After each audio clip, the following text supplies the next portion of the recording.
இந்தியாவே இப்படி ஒரு மாணவர் எழுச்சியை பார்த்திருக்குமா தெரியாது. அண்டை மாநிலங்கள் சற்று அதிர்ச்சியோடு இதை கவனித்து வரும் நிலையில் லட்டிக்கு வேலை வச்சிருவானுங்களோ என்கிற கால்குலேஷன் கண்ணோடு காத்திருக்கிறது போலீஸ் தொப்பி. போராட்ட களத்தில் வஜ்ராவன் எந்நேரத்திலும் தண்ணீரை பீச்சி அடிக்கும் கோபத்துடன் நிறுத்தப்பட்டுள்ளது. இது போதாதுனே மத்தியிலிருந்து துணை ராணுவமும் வந்து இறங்கிவிட்டது.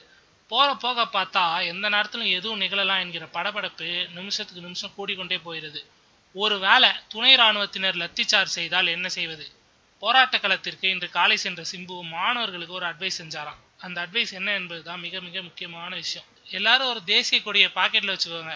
ராணுவம் தாக்க வந்தா அந்த கொடியை எடுத்து உயர பிடியுங்கள். ராணுவத்தினர் தேசிய கொடி வைத்திருப்பவர்களை தாக்கவே தாக்க மாட்டார்கள் என்றாராம். அவரது அட்வைஸின் பெயரில் கொடி சேகரிக்கும் வேலையில் இறங்கி இருக்கிறாங்களாம் மாணவர்கள். போராட்ட காலத்துல சண்டை ரொம்ப முக்கியம், அதை விட சாதுரியம் முக்கியம்.